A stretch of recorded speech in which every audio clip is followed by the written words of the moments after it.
Good morning, good afternoon, good evening, whenever you're chiming in. I'm your host, Ayushi Agarwal, a fellow IIM Indore alumni, and I'm thrilled to be hosting this episode. Our goal here is to share stories and insights from IIM alums and industry leaders, and of course, have a little bit of fun. So, without further ado, let me welcome our guest for the episode, Jessie Paul. Welcome on the show. Can I please ask you to introduce yourself? Thank you so much for this opportunity, and it's great to be here. And hello to everybody. My name is Jessie Paul, like she mentioned, and I'm Calcutta, what we call the 30th batch, which means I graduated in 1995. I actually chose to do an MBA because I really, really badly wanted to get out of my engineering job. And I realized that the marketing people were having way more fun. So that was all really that led me to do an MBA.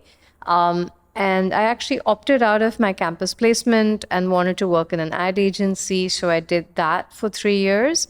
At a time when agencies would not take IIM graduates, saying, you guys quit, so we don't hire anybody. Wow. That was then. And then from there, I joined Infosys, where I was there for 5 years, heading the brand marketing. Then I joined a startup called Quintent, which then got acquired by a company called iGate, which then got acquired by Capgemini much later. And from iGate was around 2 years. Then I joined Wipro to head marketing. And since 2010, I've been running my own company called Paul Reiter, which is a marketing consulting firm. Thank you, Jessie. What's the one thing that you've learned about succeeding in your industry or your sector? So it's only marketing and primarily B2B tech, with one or two clients who are exceptions. And of course, I started with Ogilvy Advertising, which was a mix of stuff. So I've done like tea marketing and things in those days, but that was really a long time ago. I would say in any industry, it helps if you are an optimist. Like, I was really surprised when one of my former colleagues reached out to me to join his startup. And I was like, I have absolutely no skills for the startup. Why are you looking for me? And he said, because you're an up person, you're always game to try something new. And I think today, when AI is changing the work landscape so much, there is a lot of onus for people to step up and say, look, I can do anything. I have the skills to adapt and to change. So I would say that would be my big learning, that I'm always trying something new. I've never really defined myself saying I only do this or I only do that. In fact, I tend to get bored of doing the same stuff over and over again. Lovely. But you've been a marketer most of your life. So if I ask you, what's the one thing you've learned about succeeding in your role? So in marketing, the first thing to understand is that nobody wants to spend money on marketing. Yeah, I do want the results. Yeah, I just, make me big, make me bold, make me, famous, but I don't have money. And the money is always relative. So if you're, with a gigantic $1 billion company, I might say I can give you 10 million, but you might find that your competition has 100 million. Whereas if you're with a startup, maybe I have only $10,000 or $100,000. But again, the competition always seems to have more. Yeah. So it's always a relative question that marketing never has money. So that's the first one. The second is that everybody tries to make marketing into sales. Yeah. And that really is not it, because for two reasons. One is that marketing cannot deliver sales. Secondly, even your incentives are not aligned to sales. Yeah. And it's just a very easy way to kind of say, oh, marketing can't have money because they did not show results. Yeah. So if you're able to understand those things and work around it, and I actually made this into 2 different books that I've written about frugal marketing, on how you can actually build a brand without too much money. Yeah. So the first one was no money marketing. Second one is marketing without money. Yeah. So I think that understanding that people are not going to just blow money with you, and they look upon you kind of like as a threat, that understanding is something very important. Yeah. The third thing is, if you do then accept that people don't want to spend lots of money, and how are you going to get results? My key learning has been that a lot of marketing, a lot of sales is around push. Yeah. So I keep sending you mailers, I keep sending you stuff, and I hope that you're going to buy from me. So I keep clobbering you with information, and I believe you're going to do it. But the other way around is, can I do some pull? Right.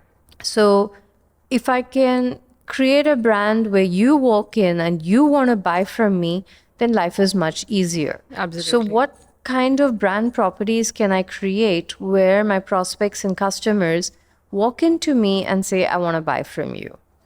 So, even the simple example of a podcast, I haven't asked for this opportunity, but somebody else has reached out to me and said, hey, would you like to join? Absolutely. Now, it could be the fact that I write on LinkedIn. It could be the fact that I have a newsletter.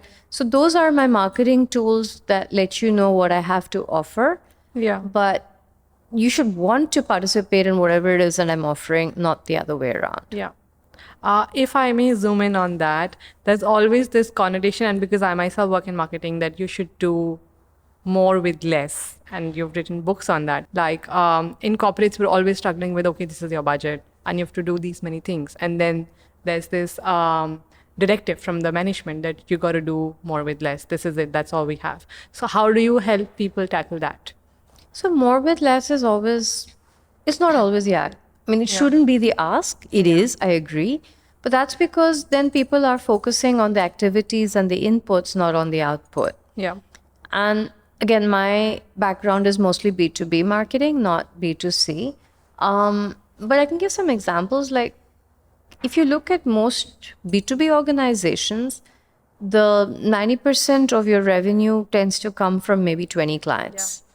And yet you see the activities are all lopsided towards the balance 100 clients who are just eating up the energy.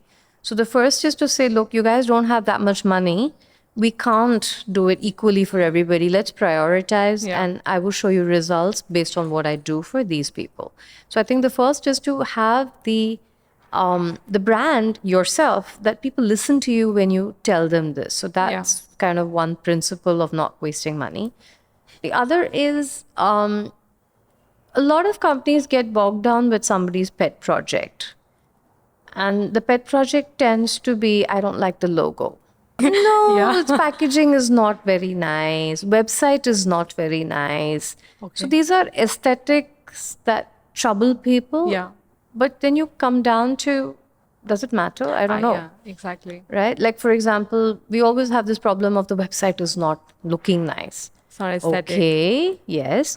But then how much of your revenue is coming from the website? Absolutely. Did people drop off? And was it how ugly your website is that caused them to drop off? We don't know. So if your sales is going okay, maybe you don't want to spend a year ruining your website, because the website takes up money and time and a lot of energy, because CEO wants to get involved. Yeah. So avoid these, white elephant projects that come up, or, it'll be, we should launch this new product in something because, my wife said that this is the latest thing. Yeah. Or my cousin's uncle has done this. He made $1 billion. So why not me? Yeah. So those kind of distractions you need to shut down if you want to, make it easier. Yeah. The other is to sometimes make the resource scarcity a plus point. So one of the rare B2C projects that I've done is to sell real estate in Bangalore. So this was this huge complex, it's called Bhartiya City, 125 acres. Usually real estate is always on sale, as in you could walk in and book an apartment anytime. Yeah. The one twist that we did there was that you could not do that. We would only open up for windows when you could book, and then it would be shut. Oh, so you started creating. So it's a bit of a scarcity that's now been created, even though there was no real scarcity. Yeah. There was a frenzy. People actually were trying to bribe the sales guy, saying, take my money, take my money. I'm only available for this limited amount of time. And that starts to work wonders, because one of the guiding principles which one of my first bosses taught me is control your variables. Yeah. Right? So you decide what is it that you can control. Yeah. And you manage those. So for example, if you're doing an event, you don't control how many people actually attend. Yeah. So 100 people say they will come, chances are only 80 will come. Yep. You don't control that. Yeah. But you do control the number of chairs. Yeah. So if you think 80 people are going to come, you put 60 chairs. Right. And now your event is so successful. Yeah. You have to bring extra chairs. Yes. Wow. Yeah. So many more people than I expected. Yeah. Wow, I'm a success. So Yeah. a lot of marketing is actually Around trying to find ways in which you can work with those variables. This actually happened to us in a recent event we did in Delhi. We invited 20 for an 8 people event, and fortunately or unfortunately, all 20 showed up. So we had to get in extra chairs, and that effect was definitely created that, wow, like, this event is successful. Everybody wants to be here. So I've literally had a recent experience on this one, and it works. Yeah. It does work. So Yeah. each of these has something like, how do I, so everything boils down to, can I control my variables? Yeah. What can I control? And second is, how do I make this a pull affair rather than a push affair? Lovely. Now that you've run your agency for 10 plus years, I'm sure relationships are a big part of it. So if I were to ask you that, what's the one thing that you've learned about succeeding in relationships? Could be personal, professional, what would be that? Actually, no, I don't believe relationships are the bedrock of business. They're not. It shouldn't be. Yeah. If you're not a single person company, it shouldn't be. Your business should actually be based on your success stories Yeah. and the client's belief that you're going to deliver whatever it is that you said you would deliver. So relationship should not actually be with the individual. It should be with the product that is being offered. Right. So I don't have a relationship with Steve Jobs, but I'm still a sucker for all his products. Yeah, right. Yeah, makes sense. What's the one thing that you learned about money? So I have an interesting relationship with money. I've always found that when you walk away from money, it chases you. So like I said, I opted out of my campus placement. Yeah. And the job that I got on campus was Reliance. Okay. So that should tell you something about, even in those days, Reliance was throwing money. Yeah. Right. So that was, I think, 4 lakhs or something on offer, which in those days was a lot. Yeah, right. exactly. In those days, of course.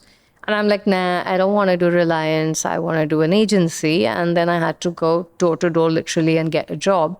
And agencies in those days were offering, I think I got 90,000 rupees a year. And this was actually exactly the same as I was making as a programmer before my MBA. Yeah. So it was quite disappointing for my family. We've put all this money into this and look what you've got. And I'm like, no, but I want to do advertising, Yeah. But then when I joined Infosys, the tables turned because Infosys paid pretty well in those days. Yeah. So I suddenly got more than double my salary because I had this rare skill of an MBA with an agency background, which is something they wanted. Yeah.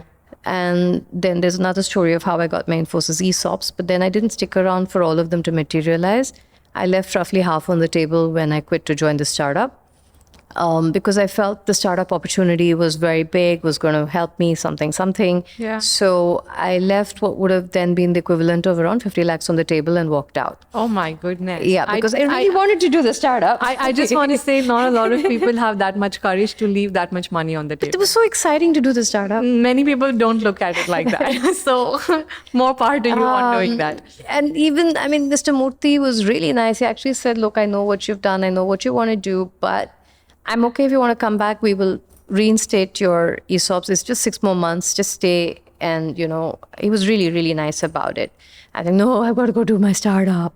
But then the startup did whatever. I got some ESOPs there. But then I got the Wipro opportunity, which I would not have got if I hadn't done the startup. Because I needed Infosys, but then I needed a clean break for a couple of years to join a Wipro.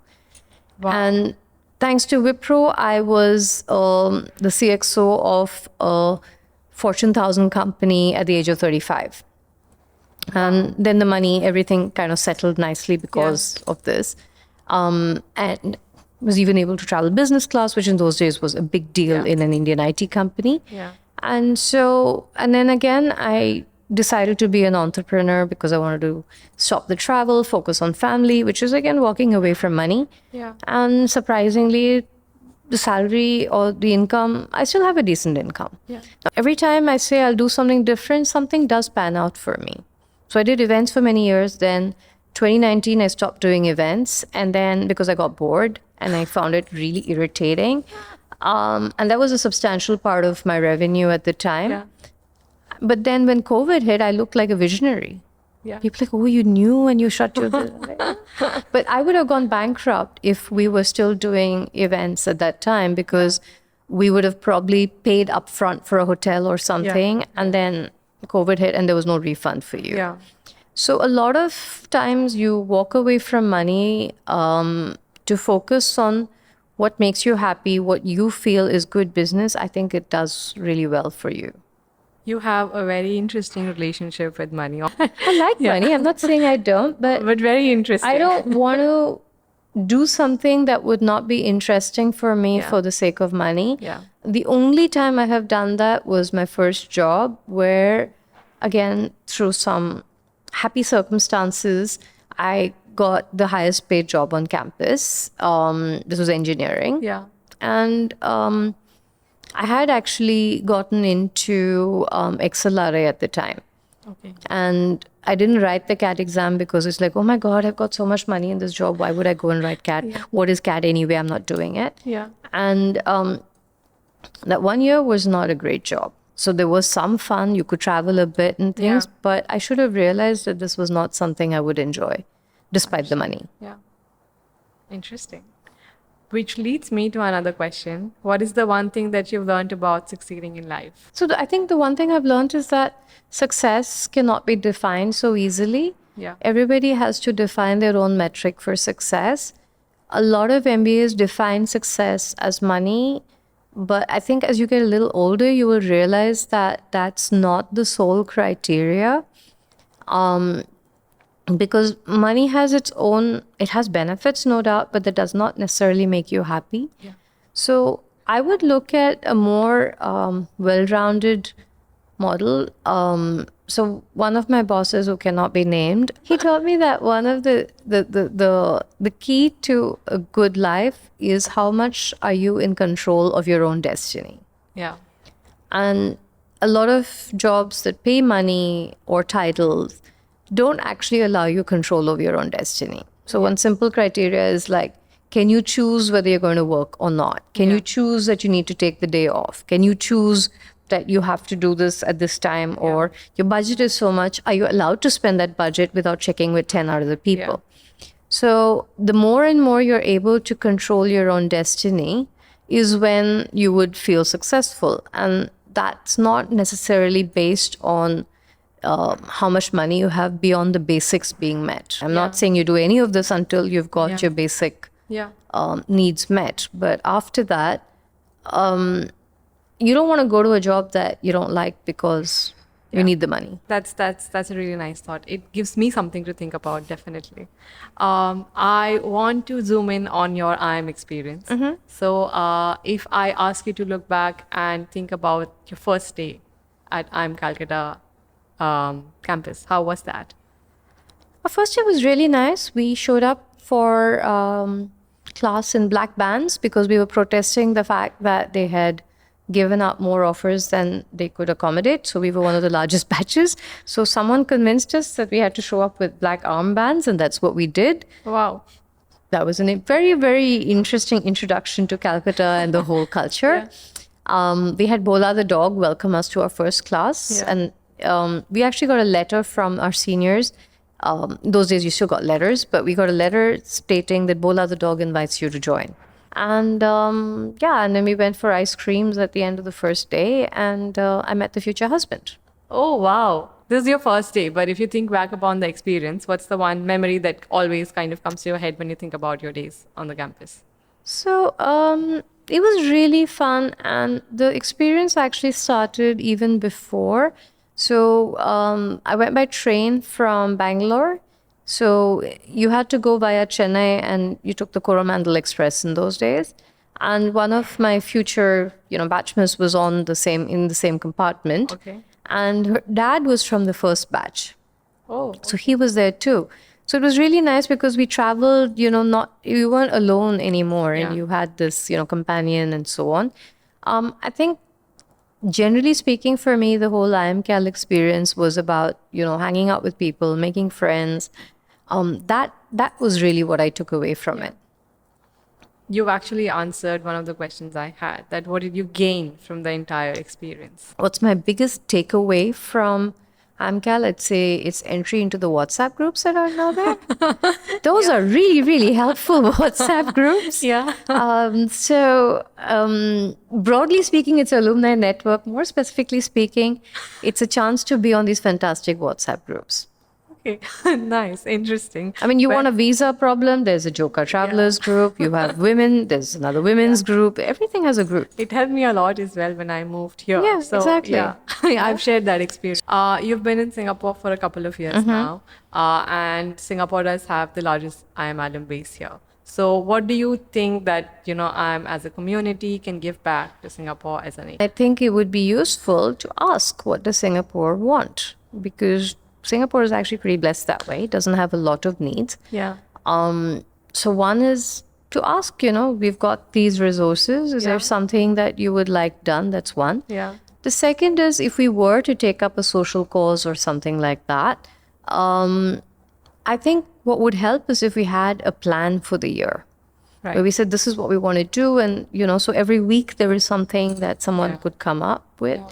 And it could be something as simple as, beach cleanup or working with seniors or reading to people. Could be any of those things.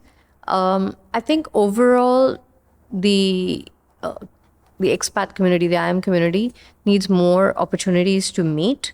So something that combined the two would be great. Yeah. Asking and planning, lovely. I want to ask you a very cliche question. You've worked for so many different clients, you've worked with so many different companies. If you think on what your greatest success is or one of your proudest moments, what would that be? I think as you get older, the successes are on a different parameter. They're not necessarily corporate. When you're younger, when you're new, you're so amazed that people trust you to do something. Yes. So, right. So one of the big things for me was that Infosys agreed to spend $1 million on one of my ideas. Yeah. Or we had this awards program called the Wharton Infosys Awards Program. And I was left alone to go and meet the people at Wharton.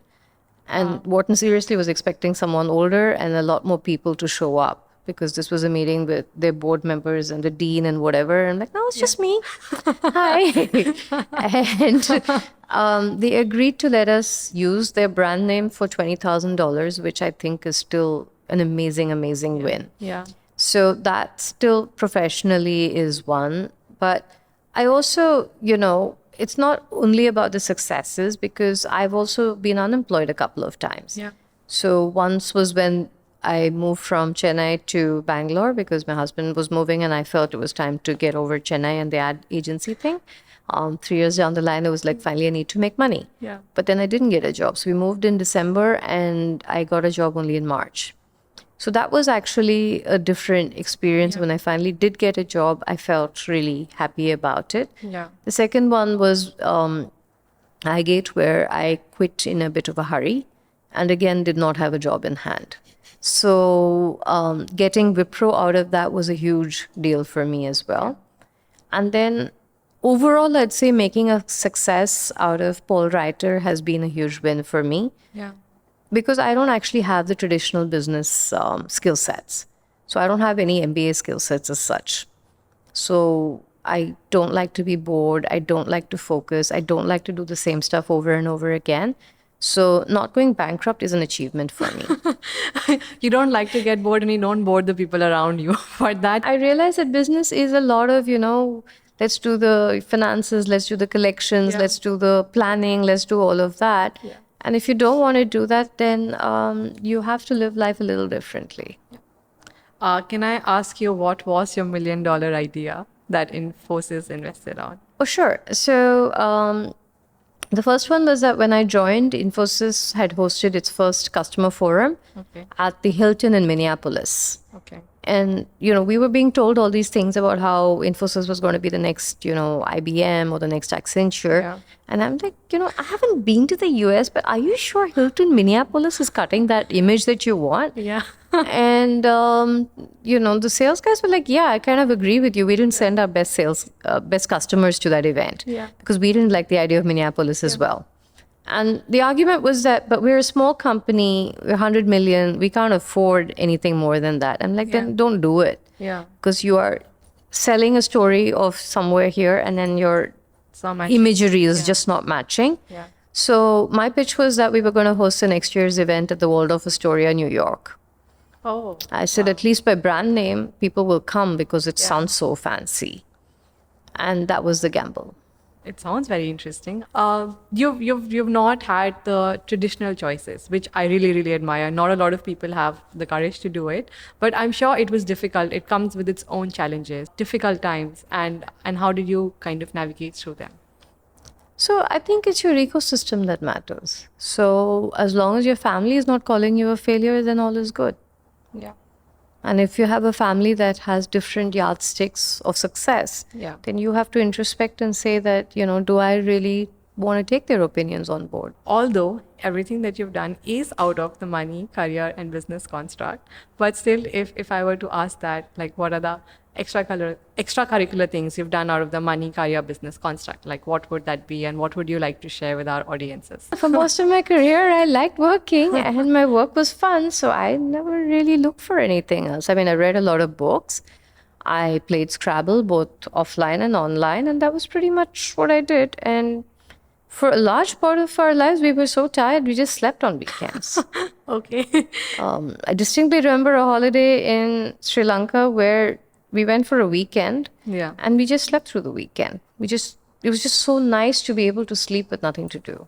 I mean, so there were a couple of years when I took up running. We did the Amsterdam Half Marathon, and that was from scratch. So from running nothing, we went to marathon in 11 months. So that was pretty tough. We Yeah. literally walked to the final thing, but we did get our medals. That was the most important part. Lovely. Yeah, like good Indian MBAs, it's like the medal, the medal. We need the medal. Get me the medal. So I like running now. We do workout every week. Yeah. My daughter and I do a joint workout with a trainer. Yeah. So that's a new kind of dimension. Interesting. My final question would be, if you look back and think that, I could have done this differently, is there anything that comes to your mind that you'd like to share with us? I think I would have plotted my values far more consciously. Those days we did not really think about those things. So, you're all MBAs, you know about the Maslow's hierarchy. I think the India that I grew up in, and for large parts, the first half of my career, I didn't really think about the self-esteem or the self-actualization part because we're too busy paying EMIs and, building the house and all of that. And I think that a little bit of understanding of your core values, of understanding what you mean by success, defining that kind of introspection, which now I think people are far more open to. People do therapy and things like that. Yeah. That I think I might have benefited if we had done it earlier. I mean, even apart from therapy, people now talk about it. Earlier, Correct. nobody would even talk about it. The education was not there. I mean, now, thanks to Didn't know. Instagram. Correct. And the So you know reels. something about it. Yeah. But even on something as simple as Women's Day, when I started, I did not know a lot of the constructs that I now know. So I wrote a piece about it, and now I'm talking about how it's not enough to just celebrate women, but how about you give business to women? Yeah. And there is data around that, right? Yeah. How you could change procurement, how you could change hiring. So, for example, a tidbit that I wish I had known in my corporate career was that if you have women as a majority of the candidates, a woman will be hired for the job. Yeah.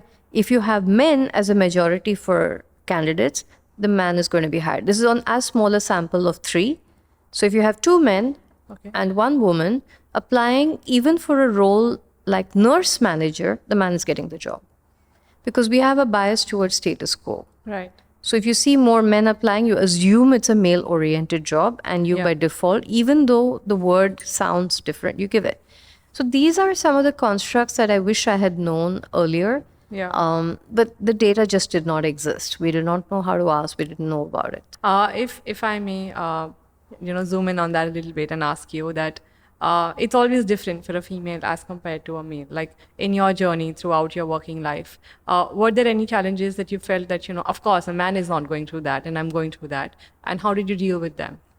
So early on, I used to get a lot of feedback saying you're very brash. You should be nicer. You should be this and that. I love you the way you are. You're funny. That's Yeah, what well, I'm taking that's up. now, right? Yeah. And I did have a chip on my shoulder. I did feel that people were, bullying me, and it wasn't just me. They were my boss and others also had similar issues. So there was this whole thing of women in the workplace not, needed to be coddled a bit. Yeah. So I did get that feedback. And again, like I said, we didn't have access to research those days, which tells you that women get this feedback way more than the men. Yeah. So I would get this nasty feedback, and I'd get this coaching session on how you must be nicer and cuter and everything else.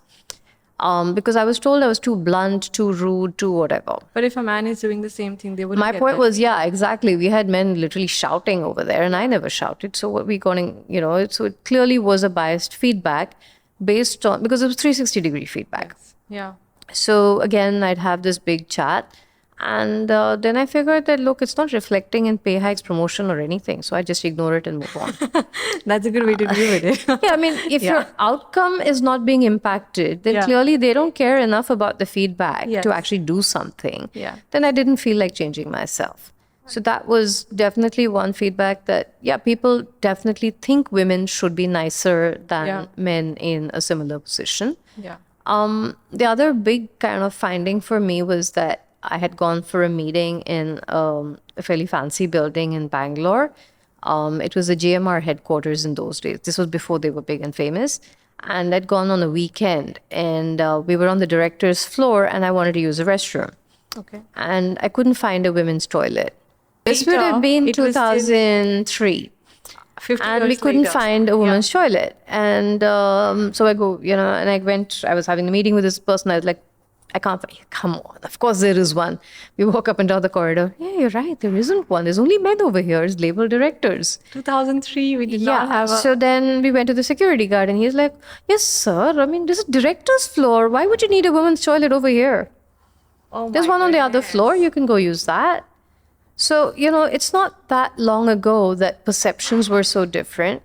And when the government changed the rules and said you have to have a woman on the board, then things changed. So now I'm on 4 different boards. But sometimes people do need a push to make the change and be more inclusive. Yeah. So whether it's about women, whether it's about neurodiversity, whether it's about culture, anything, I think we have to be open to affirmative action. I know that gets like a lot of political backlash. Yeah. But if, 80% of the world thinks one way and you're the other 20%, you do need help. Yeah. Do you notice, like, how do you feel things have changed, like, then versus now? And what do you feel are these changes that still need to happen for females to be more successful in the workplace? So it would entirely depend on your cultural background and the industry you're in, Yeah. and also your economics. So if you're on the board of a company, everything is beautiful for you. Yeah. But if you're on a factory shop floor, I think your situation is not that different from what it was 30 years ago. So I don't think it's universally improved. It's improved for a lot of people. And the onus is on those who have benefited to try and do something for the others who are coming after.